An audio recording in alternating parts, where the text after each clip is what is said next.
Kau yang ambil barang tu kan? Ngaku je lah. Tak payah tanya-tanya lah. Bawa je pergi balai terus.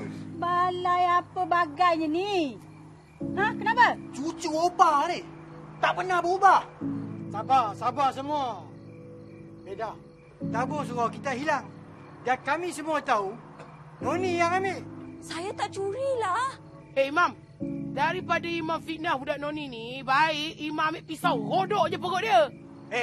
Kalau bukan dia yang ambil, siapa lagi nak ambil? Ha?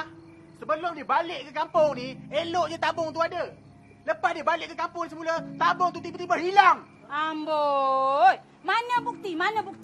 Alah, tak payah bukti lah, Opa. YTJT. Apa tu? Yang tahu je tahu. Cakaplah biar terang. Saya tak buat. Saya berani bersumpah. Ya Allah, korang ni. Orang kalau dah buat salah, mana nak mengaku, betul tak? Imam, jap. Tauhid, apa pasal? Tabung surau tu tak hilang pun. Saya simpan dalam stor. Ya Rabbi. Yang kamu pergi simpan tabung tu dalam stor dah kenapa? Hai, kan Imam yang suruh saya simpan asal tadi. Iyalah.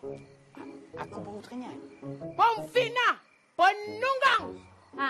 Sekarang dah terbukti cucu aku tak bersalah. Apa lagi muka tu duk menyongeng je tu. Tak reti-reti nak minta maaf.